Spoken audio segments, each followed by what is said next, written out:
your substitute host. I am your substitute host for this evening. John Patrick Schutz took ill, and we wish him well. But welcome to our, what'd you call it? Writers Roundtable? Our Writers Roundtable on the Zoom as part of the Rockland Arts Festival. We have a really exciting night. I've been looking into these authors tonight. We have 5 really exciting authors. Anupama, Amaran, the author of Saffron Threaded. Sheri Lynn Fishbach, the editor and author of Dex, with guest Brad. Susan Justiniano, poet laureate of Jersey City. Betsy Franco Feeney, the children's author of Jewels of the Sea, and Peter Danish, author of the Amazon #1 bestseller, I'll give you exactly 5 minutes, which is about how much time each guest has to talk. So let's get started. I'm sorry, I keep doing that. Anupama Amaran, AKA Anupama, is an Indian American poet, a graduate of the MFA in Writing program at Vermont College of Fine Arts.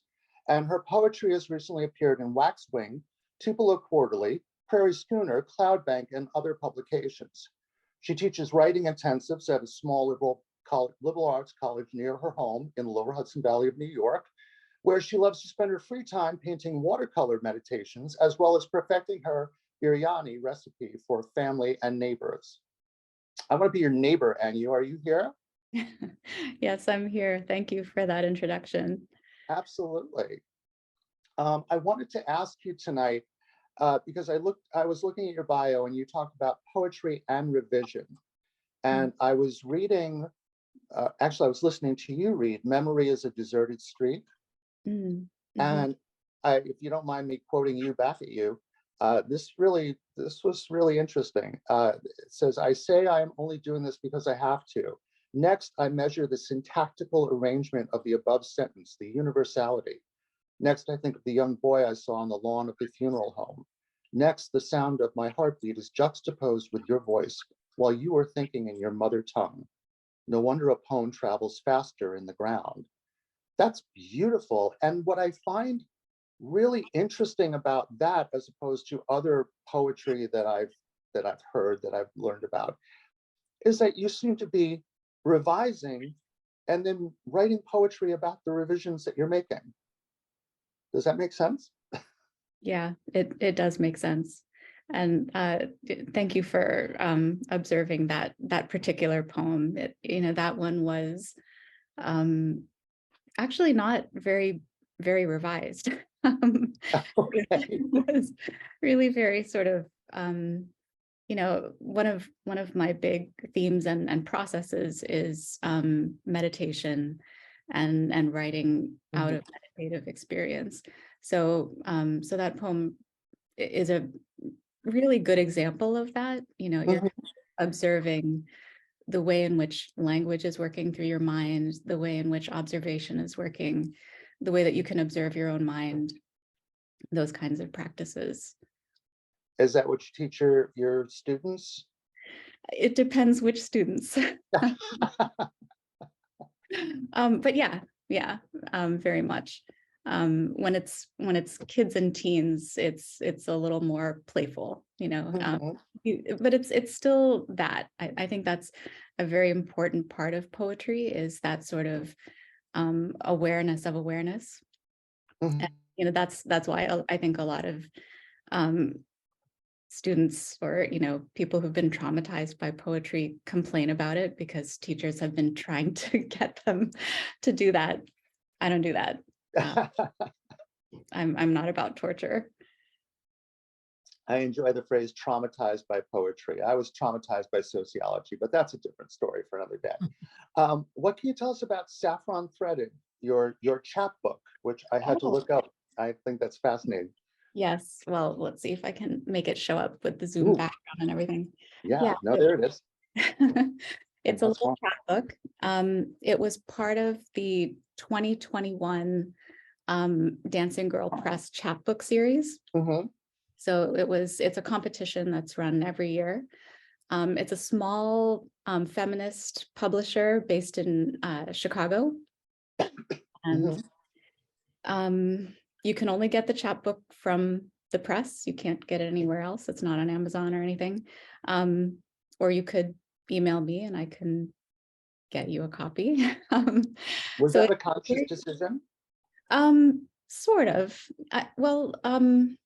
Chapbooks kind of by their nature are small and hard to come by. Mhm. They, there's kind of a little culture around trading them and collecting them. They're really art pieces. And I had been in the habit for several years of making a chapbook every year for the holidays, just to Mhm. give to friends, just very private little handmade things. But that year I said, you know what, I'm just going to send it to a few places. So that's how that happened. Yeah, it was very deliberately a chapbook collection meant to be an art piece. Mhm. So are your watercolors in there as well? They are, aren't they? No, Oh, really? this was purely poetry, and it was actually before I started my watercolor practice. I started watercolor January 1st, 2021. So yeah, 2 years ago. And I Mhm. painted every day, and that's how that's gone. So this predates it.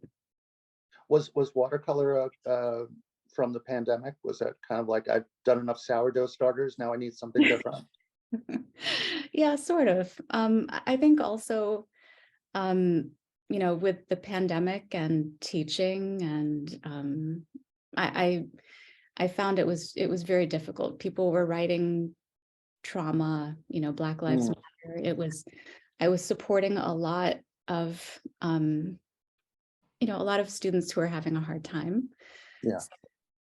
I got tired of writing poems, and so because I found that I was getting quiet, I Mm, went to watercolors, and it helped. I went to watercolors. I went to a workshop with a former teacher of mine who helped, mhm. so that's, something for writers to keep in mind, is that, sometimes when your own voice gets quiet because of anything, any kind of, Everything. yeah, everything, you can switch, you can try something else, you can, look for a way in again. Mhm. Well, you are in good company as far as that's concerned, because again, looking through the bios of everyone here, you're very eclectic people. You don't sit still in one place for too long. Um, will one of your future chapbooks have watercolors and poetry? Do you think you're going to bridge that, or is I that would just a like to. separate? No, I would like to. I'm kind of looking for ways to, you know, get into illustration and other kinds of things. Mhm. So, They're very pretty. I love your work, and I oh, would thank you. and if you don't mind, and I'd like to encourage all of the artists tonight to do this, please write type in your websites, your sites into the chat so that people have them. That'll be able to show up later and people can follow you. Um, Kayla, and just, Kayla, hmm? I just want to interrupt very quickly. This is a webinar, so it's a little bit different. If Oh, okay. everyone could type their websites in the Q&A, because that's seen by everyone. And There also you go. anyone in the audience, because we have a wonderful audience tonight, a large audience, has any questions, please write it in the Q&A, and I will let Kayla know. Okay. So what Lisa said, not what I said. But seriously, I would really love. I looked at everybody's website today, and you guys have some really beautiful things that I think should be shared, especially if we have a large audience. So please do what Lisa said. And yes, if anybody has any questions, bring them on, because that's how we learn, and I'm hoping that people learn. That's another thing tonight, and you have time to think about this now. I would like all of the authors to think about one piece of advice that you can give for an up and coming writer, a struggling writer, a beginning writer. I'm going to ask you all at the end, so you got a little time to think about that. And thank you so much for your time. We are going to go now to Sheri, Lynn, Fishbach, and Brad. Sheri is the editor and author of Decks and Love Lines. Sheri, are you in my house? I am. Thank you for Hello. having me. And hi, Brad. Hello there. How are you? I'm good. How are you? Good. Now, I don't know much about Brad, but Sheri is a chocoholic writer and editor who routinely feasts on romantic comedies and has been known to spontaneously reenact scenes from classic favorites like When Harry Met Sally. I do too. A self-proclaimed moderately talented home cook, she spends a fair amount of time concocting dishes that can never be repeated. A creative rebel at heart, she is always colored outside the lines and has an instinctive aversion to recipes. Is Dex like that? Yes, actually. I mean, he kind of plays it by ear. He's a very cool kid, and it's an interesting kind of blend for him of trying to cook with passion and also with some kind of exactitude. So he's an interesting guy. Now, for those who don't know, Dex is he's a middle school entrepreneur. I thought it was high school. An amateur chef who runs a lunch stand from his front lawn. So tell us about Dex. You know, what's his and how were you inspired to write this? Is this based on one of your kids, or did this just come to you unbidden? It's interesting. It was an evolutionary process. I'm a screenwriter, so I write screenplays first, and then I novelize. It's a little bit different than the way most people construct, but Sure. I'm a little bit different. So I do screenplays first because I'm a great fan of dialogue, and that's where my strength lies. And so more inclined to try to put my words into everybody's mouth first and then build a world around that. So I would say I was somewhat inspired by my children, but also by my own experience. I mean, we all kind of had weight issues. Really, I have 4 kids and 3 of them struggled for a bit. And I wanted to enjoy the idea of being in the kitchen for fun and pleasure without it being a war zone, you know, traumatized by it. So Dex is a gawky, skinny kid who can eat anything he wants and have whatever he wants, exactly. You know, and that's so I was kind of inspired to allow him to have creative expression with food, and for him to enjoy the kitchen, for his family to enjoy the kitchen, for friends, and for him to share, because food is love, and that's a way of showing our love is through our food, and how we prepare it and how we serve, and it's a joyful, or it's supposed to be joyful. So that was really is, right? Cooking, like you said cooking with heart or cooking with passion, and it's so true, because when you don't, you can taste that's missing, right? And it's so important whether you're feeding your family or a boyfriend or girlfriend or whomever, that you bring that into it. I learned how to cook during the pandemic, and I love it. I still so much I don't know, but it's fun, you know, and it's exciting, and even when it goes wrong, it's okay. So yeah, I love that you're carrying that on, especially with a young man with a rapid metabolism who can stay skinny and eat whatever he wants. Right. I'm very jealous. Now,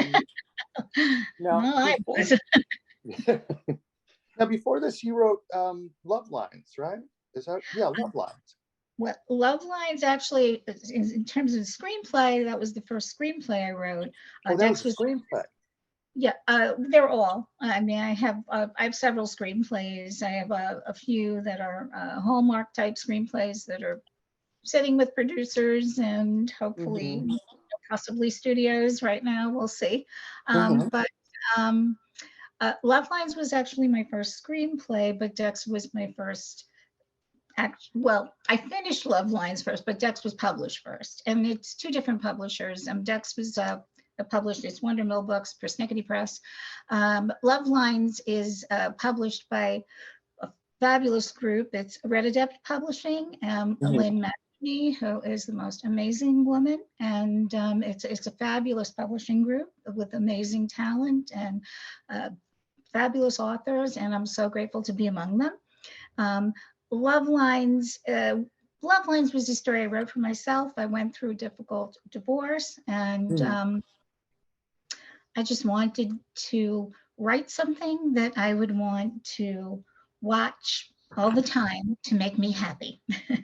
And so it started as a screenplay because my Friday nights when I didn't have the kids were takeout and rom-coms. And so I decided I want to do that. I want to write one of those rom-coms. I want to live that experience. And it was just so joyful. Love Lines was just such great fun. I loved all of my characters. I still do. They live on. It was a real fun project. And I adore them. And so I novelized, and then it was published. And now I'm on to another project, a little bit different. Love Lines was definitely more like a chick lit happily ever after. And next is it's called The Space Between Secrets, and it kind of wanders more into the women's fiction category. It still has humor, but it's definitely a different kind of story. So it's exciting. It's exciting to be in all different kinds of facets. I mean, I write poetry too, so I can certainly understand the experience of that as well. I haven't really gone that route in terms of publishing any of my stuff, but it is a passion. But I think maybe we could all agree that you really don't choose to be a writer. It chooses you. I mean, you're really dragged into it by your soul. It's not something that we do and say, I know, I'll be a writer. I don't think that it works that way. I think it's a calling, like, being a nun. I don't know. It's kind of... I was going to say like being an actor, but okay, being a nun, that's a different way to go. Sure. There are sacrifices. Yeah, sacrifices. Hey, I was an actor. I ate a lot of ramen. There are sacrifices there too. Okay, exactly. True. But that's great. And I think you're absolutely right. Your passions, sometimes they don't wait for you. They just show up at your doorstep and they say, here I am, and I'm attaching myself to you. And you can deal with it or you can enjoy it, or both, and it sounds like you're enjoying it. And I just noticed your When Harry Met Sally poster behind you. That's right. This is my room is full of, I have all of the rom-coms all over my office wall. They're all here, and I'm hugged by them anytime I work. So it's really wonderful. Yeah, that's really great. Sheri Lynn, thank you so much for your time, and thank you, Brad. Just one little note that for my Love Lines, I'm Sheri Langer, because I was going to say publishers, and I didn't. There was a concern about marketing because we've had different audiences and different demographics catering to. So I did Sheri Lynn Fishbach with Dex, and Sheri Langer for my adult work. And thank you for reminding me of that, because funny enough, most everyone on this panel has an alias. So Anupama. What is that? Yes. This one is Sheri Langer. Right. And this one. And then we take off the glasses. So. Well, it sounds like whatever name you're using, you're very successful, and I think that's really wonderful. And I hope you continue to do what you're doing. No, thank you so much, Kayla. Really appreciate it. Thanks for being on the panel today. Thank you so much. Our next guest, speaking of, again, everyone has an alias. Susan Justiniano, who I only know as Rescue Poetics, is our next guest. She is the Poet Laureate of Jersey City. She was the first Puerto Rican woman Poet Laureate of Jersey City. Sheri, are you with me? Susan, I'm sorry. Susan, are you I'm with me? here. I'm here. There you are. Hi. I'm sorry. I'm on my phone, so I see everybody kind of on single screen right now. Susan, we've spoken before. I don't know if everybody knows you, but you are an artist, entrepreneur. You've been published as Rescue Poetics. You've recorded over 50 original poems to music, which I just think is wonderful. I have not heard any of them yet. Are they available? How are they available? On SoundCloud or? Thank you for asking that question. So you can find them pretty much anywhere, any streaming service, as well as Apple Music, Google Play, Amazon. If you just look up Rescue Poetics, they'll come up. Okay, great. I was looking at some of your poetry on your page, and again, I'm going to read you back to you because some things just moved me. You have a piece on your site called Exposed, and it says, pull every bit from what you think makes me who I am into an exotic, enigmatic miracle of humanity composed of flesh and bone. This, who I am, raw and strong, is no gimmick, no pretense or pretty words. This, who I am, while protected by shell of bone, beats strong, exposed from inside out. That moved the hell out of me. So thank you for writing that. And I'm gonna pull my act together because I'm getting misty. But Clutch your pearls. Go ahead, clutch your pearls. I forgot my pearls tonight. But that, and also Sands of Africa, it seems like you have a really firm passion, I guess, or just depth of feeling for writing about the feminine experience. Can you talk about that? Absolutely. Thank you for that. And thank you for noticing that. A lot of the pieces I write are written from the perspective of a single mother raising 3 kids, having to go through the growing up process of femininity, being a woman, and all of the pluses and minuses that came with it. In moments being raised in a Hispanic household, in a Puerto Rican household, where a girl's voice is considered to be a second-class citizen and not as valued as a man's voice. Right. Raising 3 kids that are that are biracial, also going through corporate America as a woman, and good education and the whole entire thing. So I have to write from what I know, and that's where it started. It comes from, I understand the struggles, I know the struggles. This is my perspective of those struggles and the successes that have come from them. So that's where that comes from. Have you been writing poetry all your life? Since the age of 9. I won't ask about ages. You've been doing it for a little while. What was the path to become a poet laureate? I mean, how did you evolve into that? Thank you for asking that question. I have the honor of being a twice honored poet laureate, Jersey City Poet Laureate 2020 to 2022, as well as the 2022-2024 State of New Jersey Beat Poet Laureate. Thank you. So it's just a matter of doing the work. I'm very much involved in my community, and in Jersey City, that was one of the prerequisites, to be involved in the community, not only for myself, but for the community. There come a process of being nominated and then being considered and submitting information and then being selected and approved by the city council. Right. I had the pleasure of being selected as the New Jersey Beat Poet Laureate just out of a panel of people selecting that and from being involved in that community. So I will travel for poetry. I will travel for music. I will travel for community. And I think building those relationships is one of the most important things a poet and a poet laureate can do. It's so important. Community, in whatever way we can contribute, is Right. enormous. And I love that you're working together with musicians, with artists, with, and Rescue Poetics is a business. I mean, you have collaborations, grant writing, event productions. You're doing several things. I mean, it's huge, and it's so impressive. do you feel like sometimes the business gets to be too much and you don't have time to devote to the poetry, or do you insist on making time, or does it sort of just weave together naturally?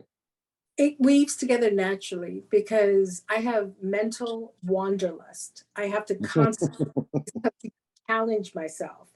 And sometimes that's business, sometimes that's professional development, that's writing poetry, that's recording to music, that's collaborating with other artists to help them get where they want to be. And all of that just leads into moments of poetic resonance for me.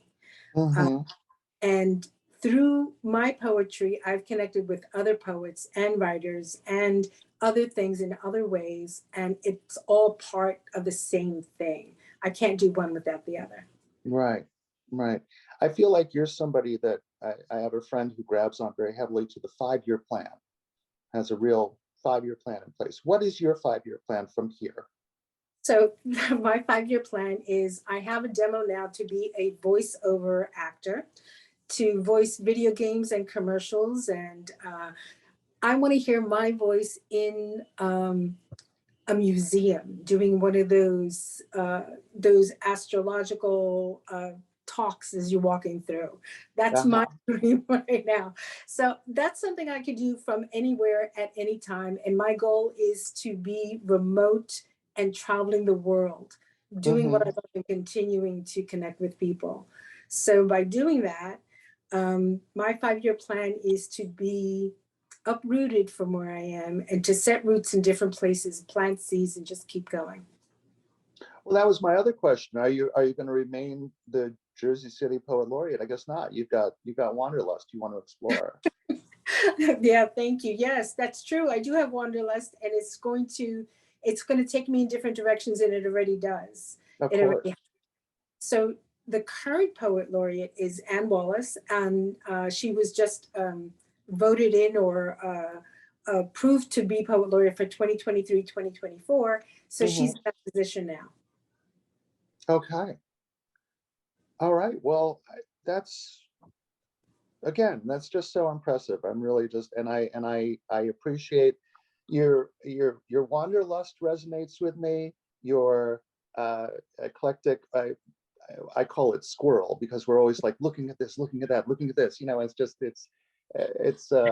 because you get bored if you stay in one place or you do one thing too much, or So I'm thrilled that you're constantly expanding and constantly collaborating, and I'm going to look online for your music. Again, please put your links in the Q&A, because I want to learn more about you, and I want everyone to learn more about you, because I think you're just a superstar. Thank you, Kayla. And I have to say, it's an honor to be here with you again this year. And last year we had such a great time, and this is a wonderful panel. So thank you. I know we danced like last year. I really enjoyed that. I've danced with the Poet Laureate of New Jersey City. I'm very excited about that. So thank you again for being here. Really appreciate it. Thank you. Okay, so I would now like to speak to Betsy Franco Feeney, who is a children's author of Jewels of the Sea. Betsy, are you in my house? I am here. Hello, how are you? Fine, how are you? I'm okay. I am thrilled by what you do. I'll be honest, I knew of you because you're old friends with John, right? John Schutz, you guys go back to ways. We both went to St. Catherine's way back. I didn't go to St. Catherine's, but surprise, but I am an old friend of his. And he was saying how wonderful you are. I said, well, let me go look at the website. And I'm looking at Hole in the Bottom of the Sea. I'm looking at the Amoeba Hop, both of which you illustrated. They're children's books, but they're not just children's books. You're illustrating, okay, so I'm sorry, Hole in the Bottom of the Sea. You've illustrated the hopeful tale of how clean energy can help save wildlife. And then you write a science appendix on top of that, which is so wonderful, because it's so, in addition to your beautiful art, now you've written the science appendix with scientists and experts in the field of education and clean energy production. I think that's so wonderful. Because, you know, so many, I mean, you know, there are lots of children's books that are helpful in their way, but you're mixing so much science in there, and that it's attainable, and it's done in this way that it's kind of like putting vegetables in a hamburger, you know, and kids don't necessarily know they're there, you know. I love that. I used to do that with my kids. And the amoeba hop, I want to read myself, because it's the story, which you also illustrated, of how one shy, lonely paramecium finds a partner for the amoeba hop, a spot where one-celled organisms shake a leg or a pseudopod, whatever the case may be. I think that's hysterical. And, you know, when my kids were growing up, I used to love reading them stories because it was entertaining for me as well. And I think that would be fantastic. But now you've stepped out of illustration. Now you've written Jewels of the Sea. Now, did you write and illustrate that? I didn't step out of illustration, that's for sure. Yeah. No, oh no, I don't mean that, but Oh. You've expanded. Right. Okay. I actually created a story. The other two books that you're referencing, well, I've been a children's book illustrator for over 30 years. I've done about a dozen books total. And the three that I'm most passionate about are the ones that you just mentioned. After being an illustrator, that I graduated from FIT with an associate's degree in illustration, and I started doing books as an illustrator, and then I got tired of doing other people's stories, and just they didn't have much substance to them. Right. So I loved Christine Lavin's music. She's a folk singer. Some of the audience may know who she is. So I approached her just because I was a big fan, and I ended up being able to work with her on those two books. Amoeba Hop and Hole in the Bottom of the Sea are both songs that she wrote. Right. And then I illustrated. And then I worked with scientists, did a lot of research with scientists for the appendix, which I wrote. So then when it came to this third one, I was approached by a scientist to do a book. Yes, I was approached by a scientist to do a book. And as it turns out, he was very passionate about what he did, what his life work was, which was work with these microscopic creatures that Jewels of the Sea is about. And but he came to me with a story that wasn't that great. And I said, well, if I can do something with the story, if you let me do something with the story, I would love to illustrate it. And so they gave me carte blanche on rewriting the story, which I did. And I just use my imagination. That's what I keep on. What I say when I go to the schools, I do a lot of programs in the schools. When I talk with children, as far as illustration goes, I'm an illustrator as opposed to a fine artist. Fine artists pretty much will paint what they see.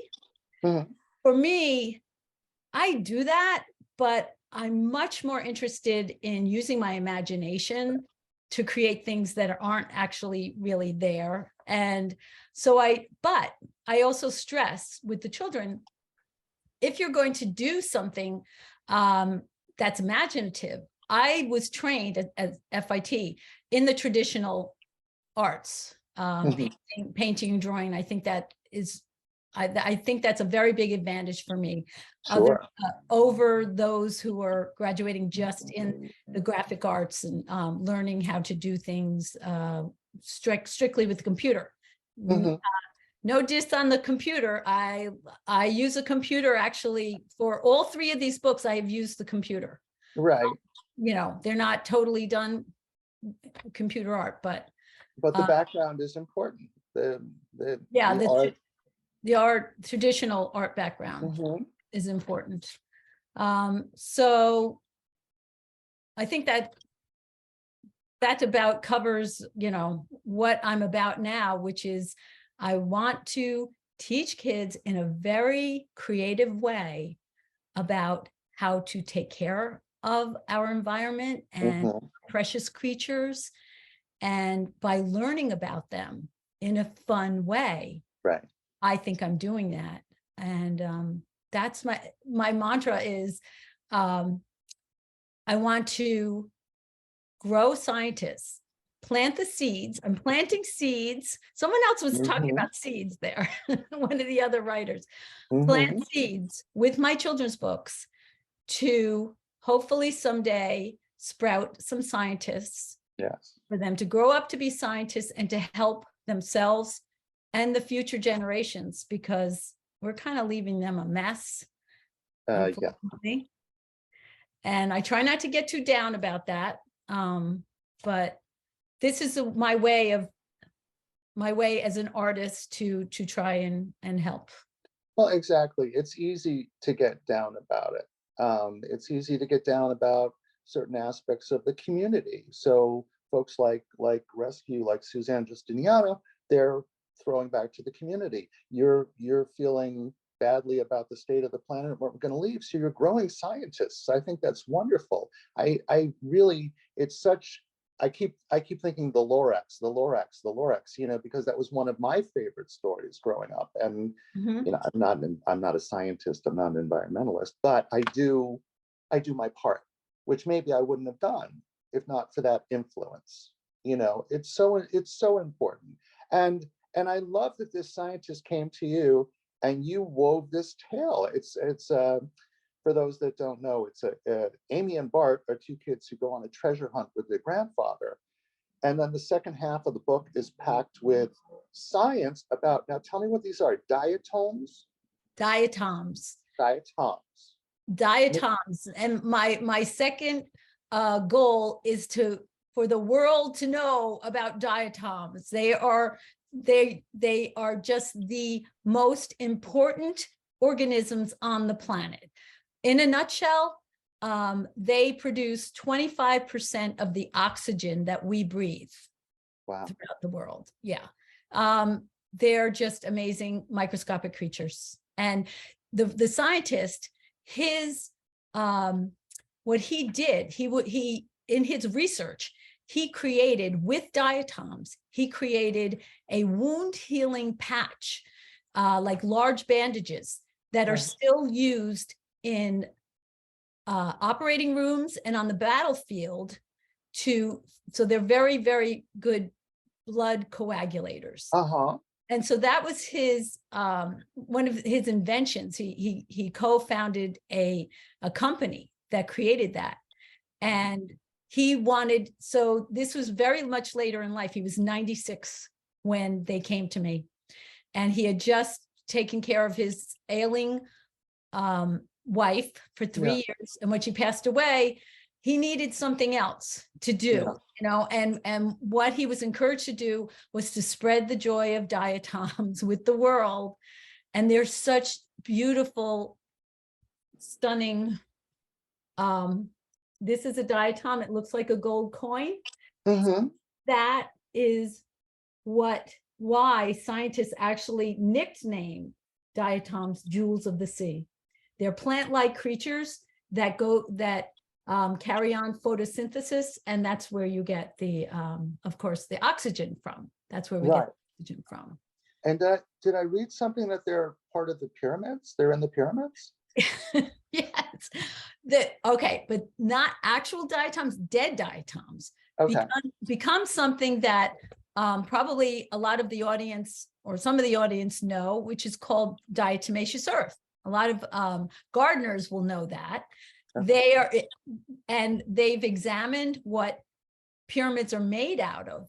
And one of the ingredients was diatomaceous earth, which, okay, basically part of the diatoms, when they die, they sink to the bottom of the ocean or lakes or whatever. And after millions of years, they become diatomaceous earth, because this part of the diatoms, they're like crystal boxes, and inside is the part of that does the photosynthesis. And then when that dies, the boxes float to the bottom. Some of it dissolves in the water, but some of it floats to the bottom and creates diatomaceous earth after millions of years. So it's something that has been used by humans throughout history. The kids love this part. It's in toothpaste. Then it's in flea and tick collars. It's in cat litter. So there are a lot of uses that we have, and also gardening pests. It keeps gardening pests away. That's what I mean about gardeners, and probably know about diatomaceous earth. So it goes on and on. It's the breathing part. It's also the end of the beginning or bottom of the food chain, the aquatic food chain. Microscopic plants that create their own food. They don't need to eat to get energy. They create their own, just like plants. The zooplankton, which are animals, microscopic animals, they eat the plants, the diatoms and the other ones. Then you start getting the fish, and you know where I'm going. And they keep on eating it. And sometimes we eat that fish. And so that's the food chain. That's the other thing that's very important.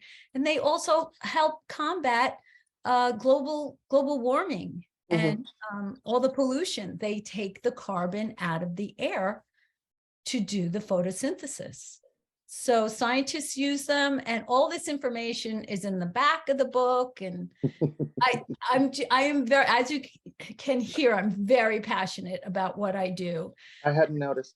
Yeah, this is nothing. No, it's fascinating. People who know me know that I'm being very calm.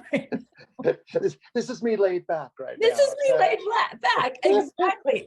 I have been known, I dress up as a pirate. I dress up as the little girl. When I go to the schools, I dress up as the little girl. I have that umbrella. And because these are songs, The Hole in the Bottom of the Sea and Amoeba Hop are based on songs. Right. I actually perform the songs with the kids. They are part of the act. I create puppets of the tiny amoebas and paramecium, and we dance around, and they're learning science and having a great time doing it. Fantastic. That's wonderful. And I feel cheated by my public education, because I think it would have been a lot more fun if you were there. Thank you. It's STEM education that the United States and actually I was on a documentary. I was interviewed for a documentary by someone over in England, and they didn't know what STEM education was. I was teaching. Yeah, it's a big thing here, right? STEM is Yeah, it is science, now. Yeah. technology, engineering, and math education. Yes. And with something like music and art, which are what my books are about, you're adding art to the STEM. And when you put that little A in with STEM, you've created STEAM. Yes. That's wonderful. Well, I'm so glad you're doing what you're doing. And I mean, it's entertaining, it's exciting, it's educational. And I mean, I could talk to you for hours about all of this, because it fascinates me. But I'll call you. Okay. I gotta go talk to Dash now. But thank you so much for being part of the panel. And it's just really, really wonderful. I really enjoyed it. Thank you so much. Thank you for your great questions and synopsis of the books and everything. This has been wonderful. And thank you, the Arts Council, for having me. We actually had a question come in. Lisa, are you there? I'm here. Did you see a question come in from Michael? You know what? Michael did ask a question, but it's kind of a personal question. So while you're talking to Peter, maybe Betsy could look in the chat and answer it. Okay. So we'll do that. I'm going to let you go, Betsy. You enjoy your personal question, whatever that was. And I am now looking for Peter Danish in my house. Peter, are you there? Peter? Can you hear me? I can I'm hear here. you. Can There you you are. Okay. Hey, I can hear you. Hi, Peter Danish. Good to see you. What's that? Good to see you Good and to hear see you. It's been a long time. Peter Danish is author of the Amazon #1 bestseller, I'll Give You Exactly 5 Minutes. But prior to that, I know Peter from a musical that I was able to lend my voice to called The Flying Dutchman. Yes. And I blinked, and then I opened my eyes, and you had written 2 plays, 2 musicals, 2 novels, a CD, and the book, I'll Give You Exactly 5 Minutes. Peter's an award-winning filmmaker, composer, lyricist-winning author, playwright, filmmaker, composer, it's on there twice, and lyricist. And I'm exhausted just saying all of those things. How you doing? Busy. Yeah, no kidding. And that's my question for you. You have the CD that I mentioned, Simple Prayers for Challenging Times. You wrote and performed that with Rita Harvey. It was on the tail end of the pandemic, wasn't it? It was a pandemic project. Yeah. Basically, what happened was we were both kind of getting frustrated creatively. Sure. And she came to me and said, Danish, have you written any new songs? And I said I had, but they weren't really for her. I was working on a project with an opera singer named Aprile Milo, famous opera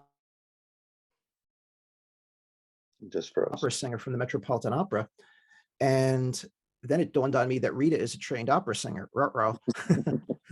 And I said, it's religious though. It's this collection of prayers.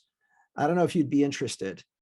And she's like, dude, I'm like, read a religion, man. And she was just anxious to get out there and sing because, you know, if you're a singer and you don't sing, it's like losing a limb. She didn't feel quite alive unless she was singing. So I said, why don't we sit down and see if these things fit your voice, even though they weren't written specifically for her voice, at least the first couple. There was like 3 songs.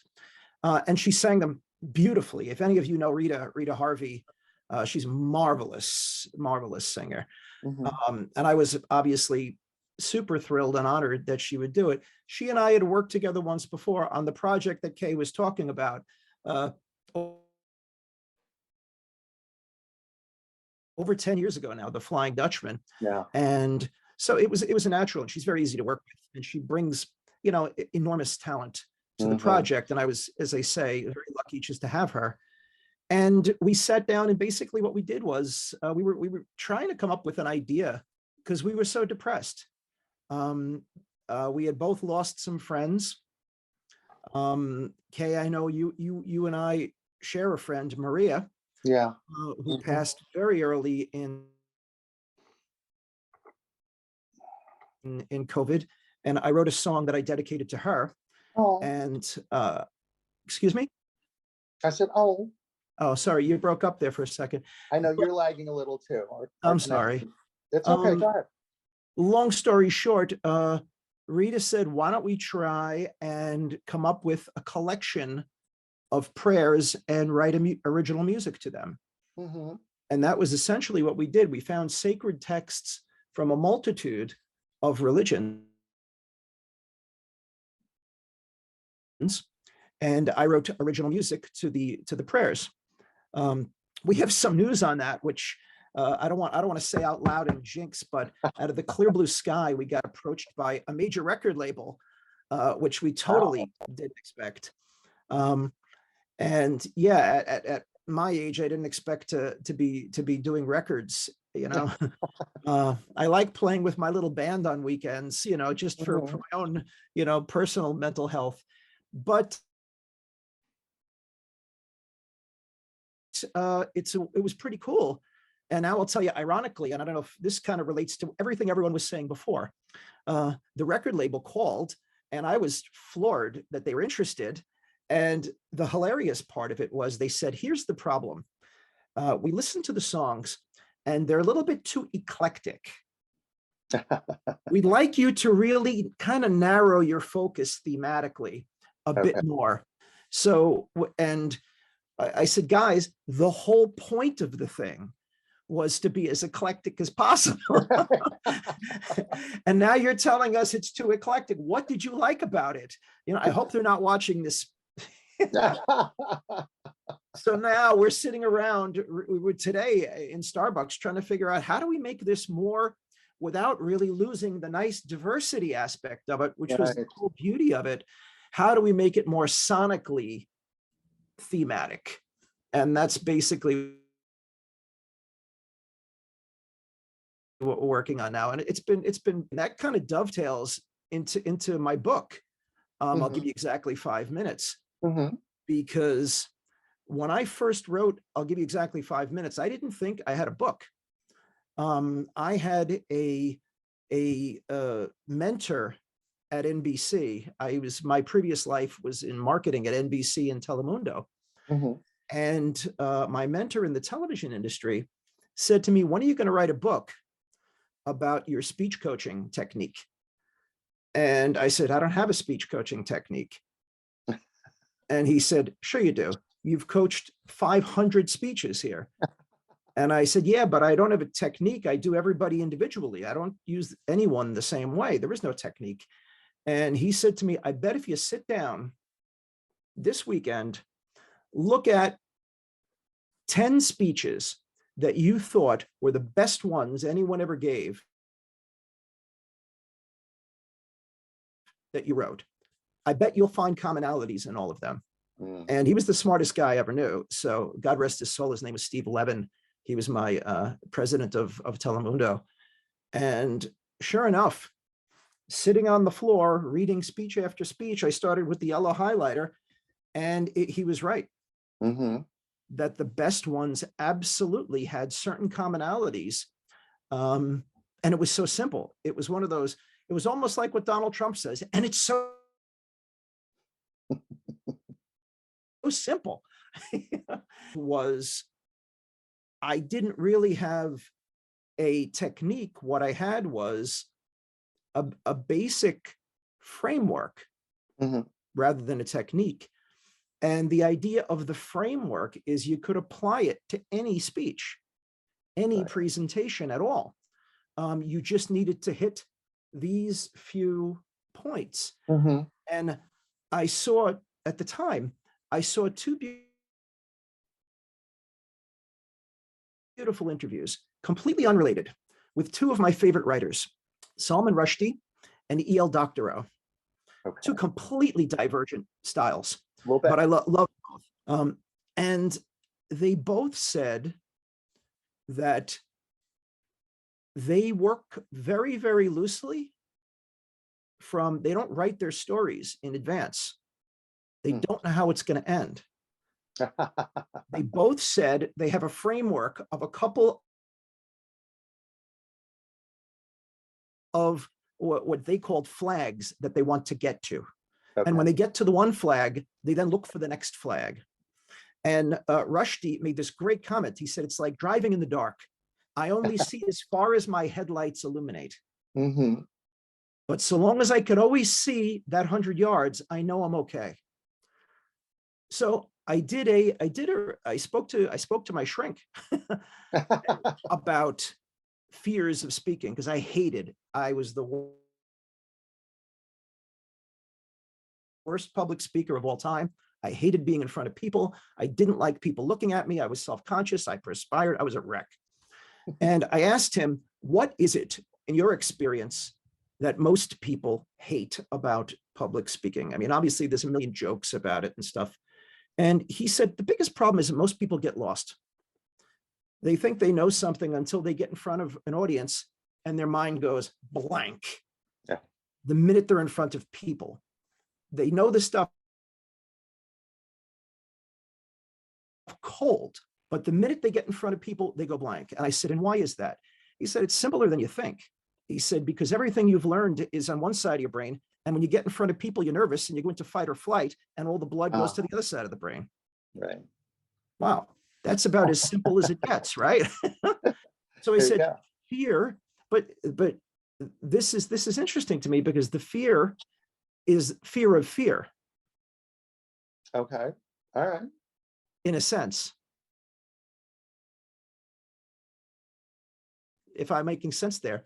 And the Yeah. fear of forgetting, the fear of not knowing what you're going to say, the fear of losing your place, the fear, even though you know your material inside out, upside down, you've prepared it, you've rehearsed it in front of a mirror. When you get in front of human beings, it's gone. Where did it go? It's somewhere. It's like that sock that you lose. So I had this idea based upon, I knew what the things were that I wanted to say. And I remembered the idea of driving in the dark with your headlights on. Okay.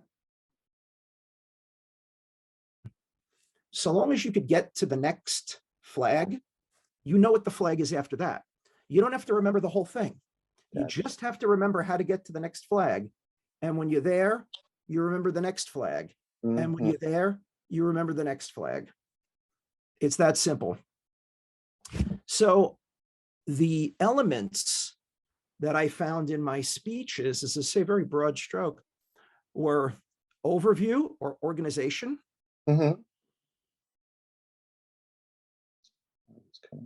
research, the numbers.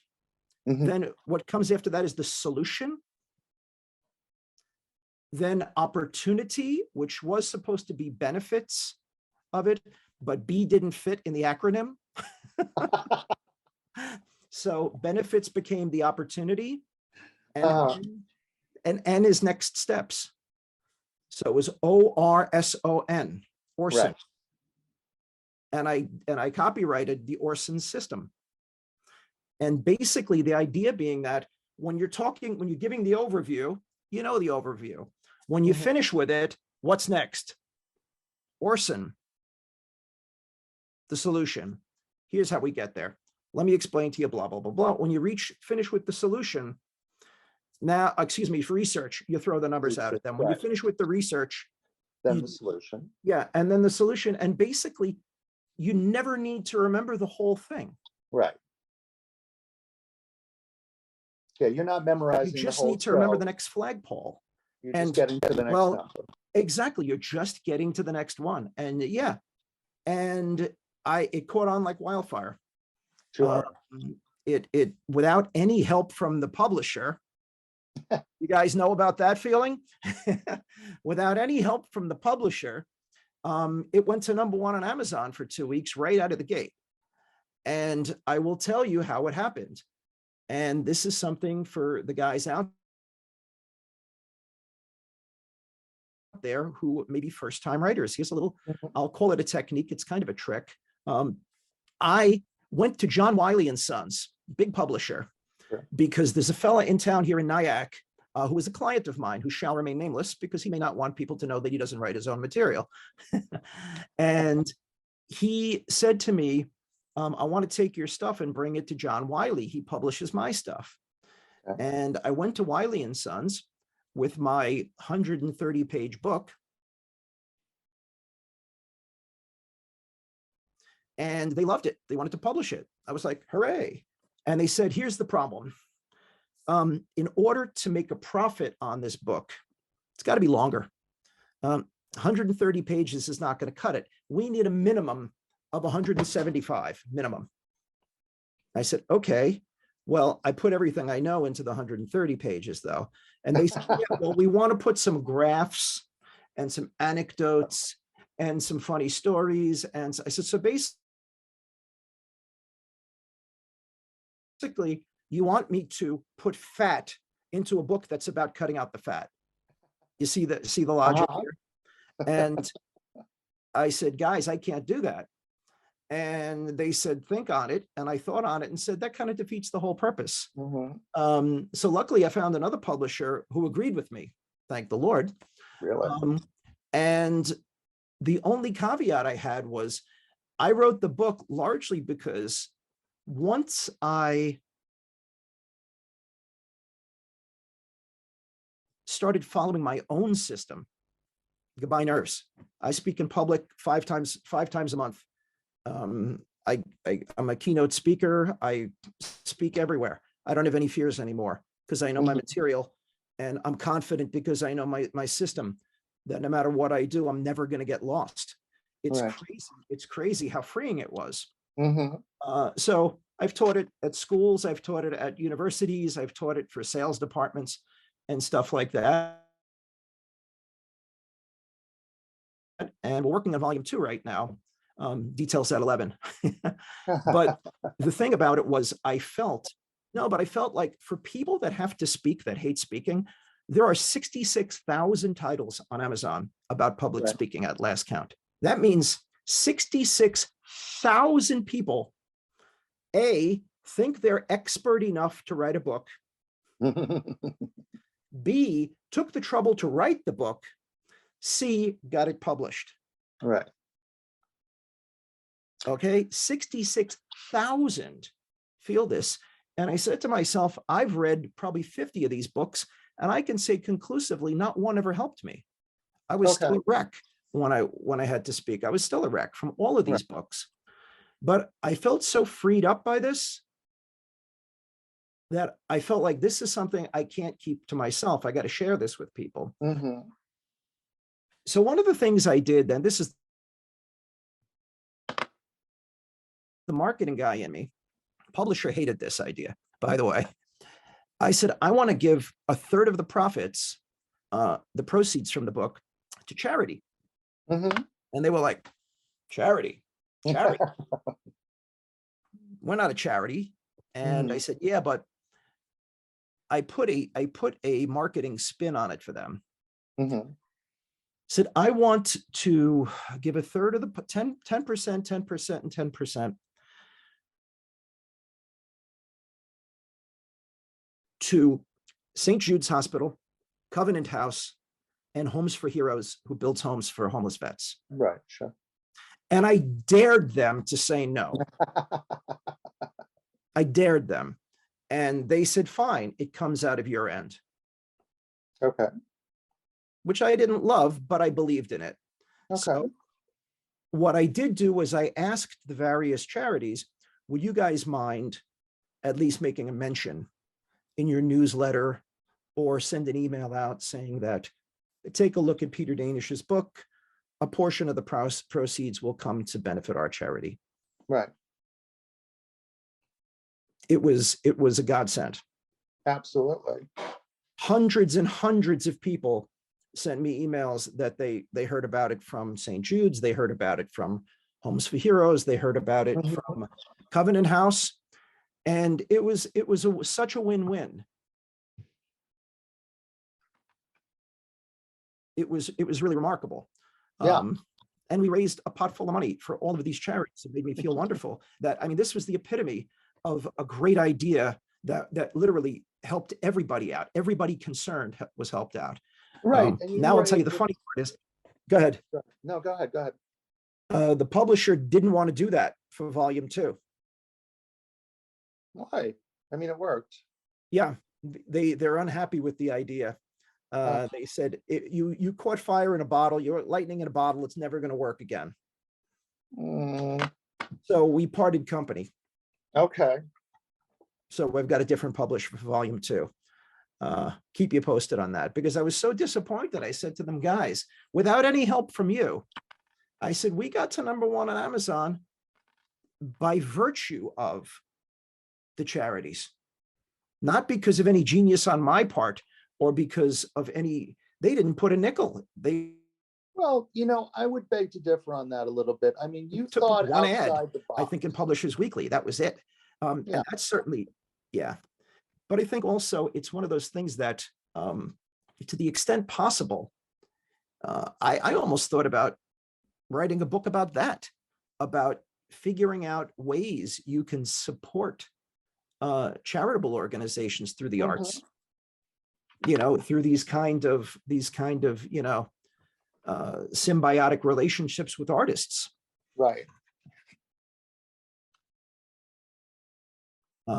It wasn't as easy as I thought, because some of the charities said, well, can you guarantee us it's going to be $20,000? Can you guarantee us?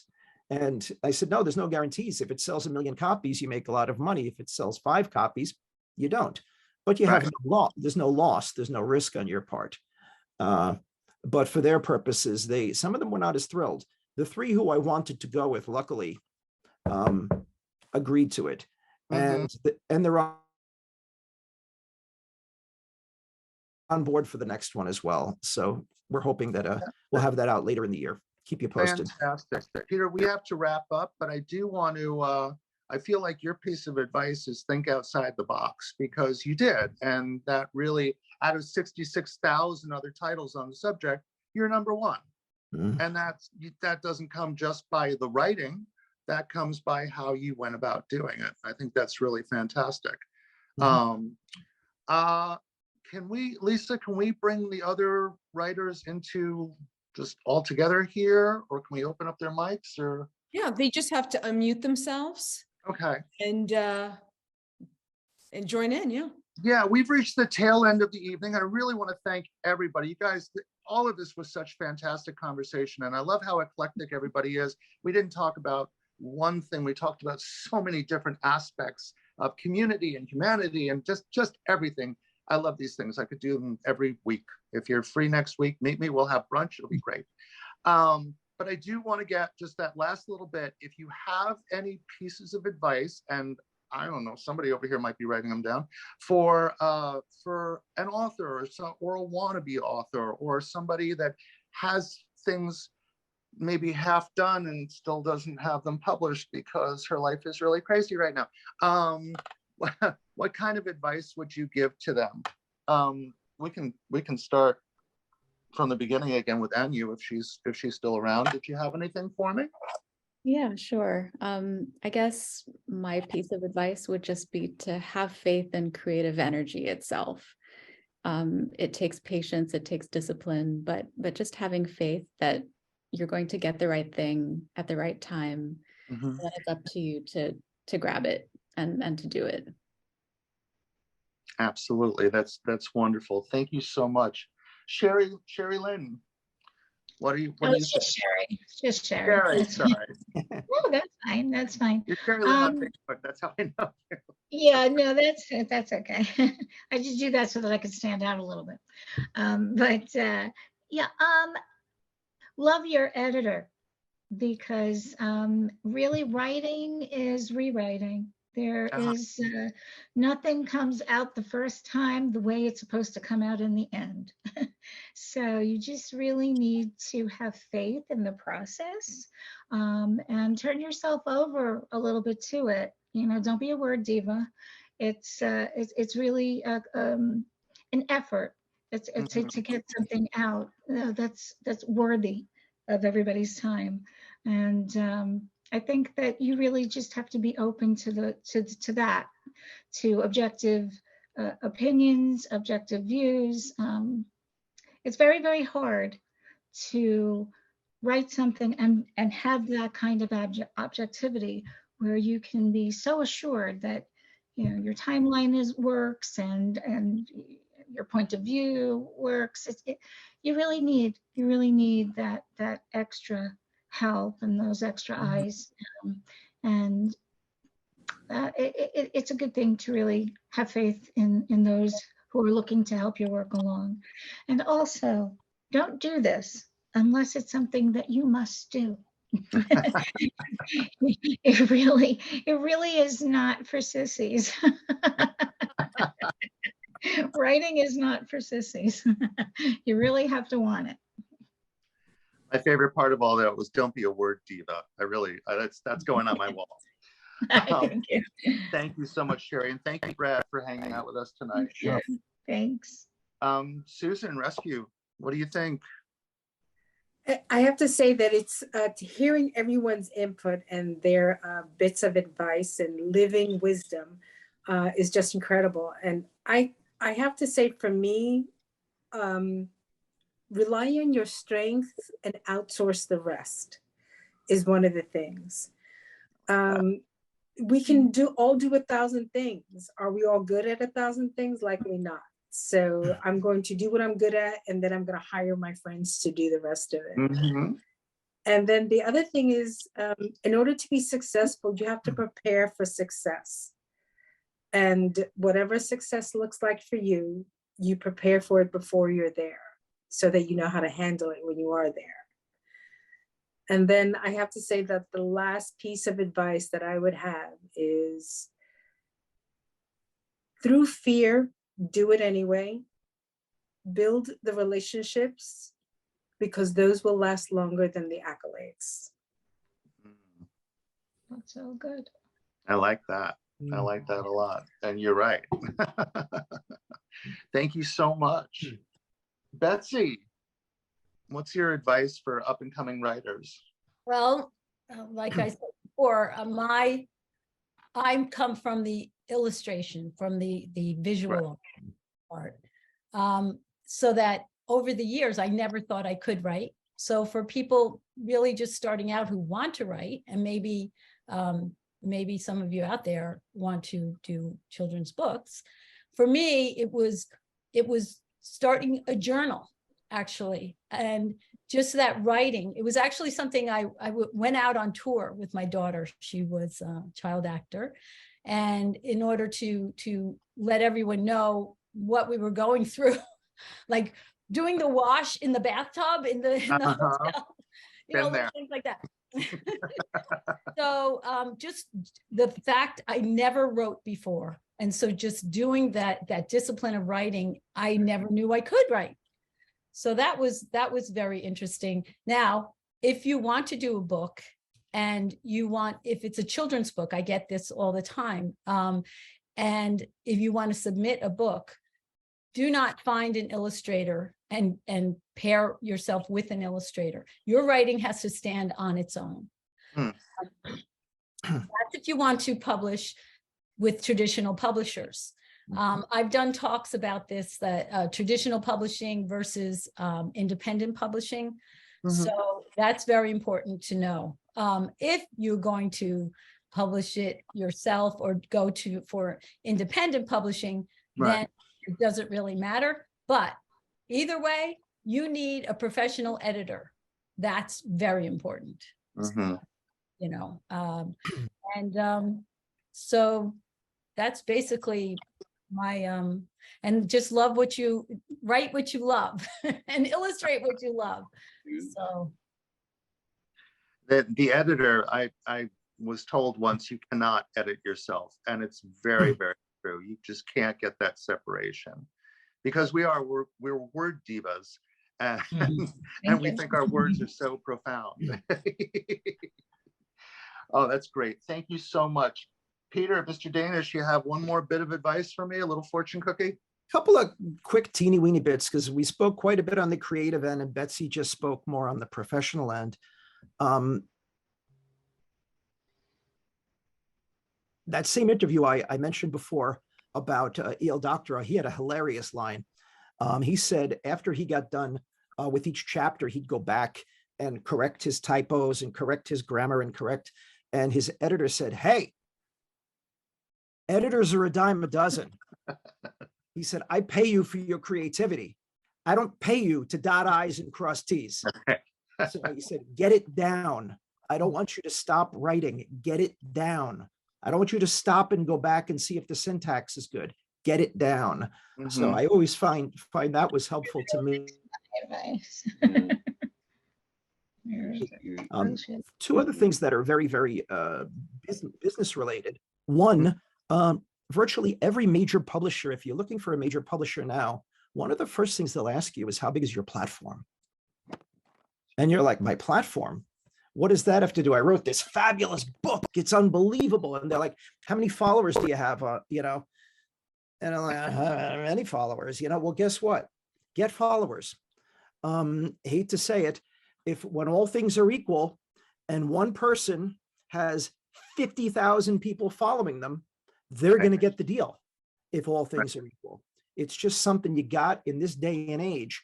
That's how all records are done nowadays. No one has A&R anymore. No one does any research. They go to TikTok and see someone who's got 10 million views and they get a gig. Second, this comes from the illustrator world, Betsy. One of my best friends from college was an illustrator for Penguin Putnam children's books. And when I had written my first novel, The Tenor, I got rejected by 30, 40 publishers. And I was like, that's it. It sucks. It's going on the shelf. This is never going to get published.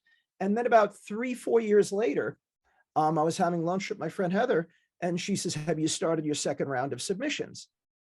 I said, what second round? I've sent it to everybody already, and they've all said no.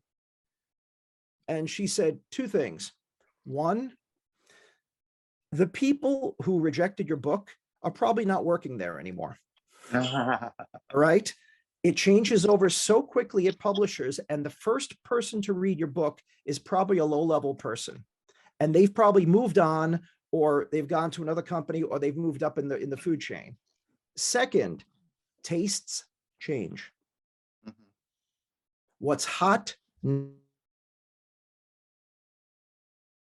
now might not have been hot 3, 5, 7, 8 years ago. And something that got rejected now, a year from now, 2 years from now, it might be a hot topic, and you might get a whole bunch of bites. So based on that, I started resubmitting my book. The first publisher I sent it to, Pegasus Books, made me an offer. Yeah. And I jumped on it because it was the first one after 40. Well, can I tell you, I got 3 more within 6 months, but I had already signed with them. So I was kind of kicking myself, but I stayed with them because they took a chance on me. But it was one of those things that and all 3 of them were people whom I had submitted to before and been rejected by. So you just keep it up. Just keep doing what you're doing. Yeah. Got to be thick-skinned. Yeah, absolutely. And all of you seem amazingly talented, amazingly resilient, because it's not, again, like acting, like music, like anything, it's not for the weak. It will eat you alive. And you guys are just living proof that it can be a wonderful experience. And I really appreciate your coming out tonight as part of the Rockland Arts Festival. Thanks to Lisa D'Amico for being the perfect host as usual, and for just owning this whole event. And thank you to all of our guests for sharing with us tonight. This was really, really special, and I really appreciate it. This was an amazing event. This was such a wonderful night. And so everyone knows it's been recorded. And if you want to go back and see certain parts of it, it will be on the festival's YouTube channel later this week.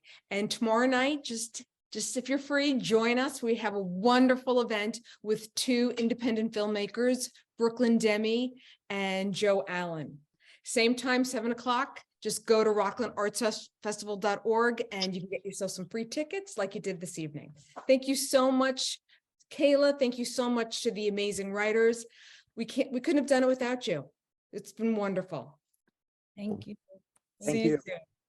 Thanks, everybody. Have a great night. Thank you. Thanks, Lisa. Thanks.